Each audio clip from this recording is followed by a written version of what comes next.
Hello guys, কেমন আছেন? আশা করি ভালো আছেন। তো আজকে আমরা যাচ্ছি একটা দোকানে, আর এখানে সব কিছু 20 টাকা আইটেম পাবেন।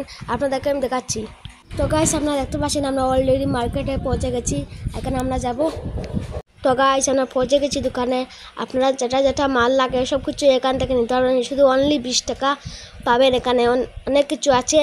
আর আমি লোকেশন বলছি, কাটলতলি গিয়ে আপনারা পেয়ে যাবেন এখানে একটা 20 টাকা একটা পোস্টার। তো এখানে গিয়ে আপনারা কিনতে পারবেন, সব কিছু 20 টাকায় পাবেন। আর এখানে আমরা অনেক ধরনের পাবেন, কাপ পাবেন, তাল পাবেন, অনেক কিছু পাবেন আপনারা। তো আপনারা যান আর ভিজিট করুন। অনলি 20 রুপিস পাবেন এখানে সব কিছু আইটেম। আর মার পাবেন সব কিছু অনলি প্রাইস 20 রুপিস পাবেন। আপনারা এখানে দেখতে পাচ্ছেন পোস্টার লাগানো আছে। আর এখানে আমরা অপেক্ষা করতে করতে এখানে বৃষ্টি এসে গেছে। আমরা বৃষ্টির মাঝেই আমরা যাচ্ছি আমাদের দোকানে। অবশ্যই ভিডিওটাকে লাইক করবেন, আর সবাই চ্যানেলটিকে নিউ থাকলে চ্যানেলকে সাবস্ক্রাইব করবেন। আর ধন্যবাদ সবাই ভিডিও দেখার জন্য। Thank you.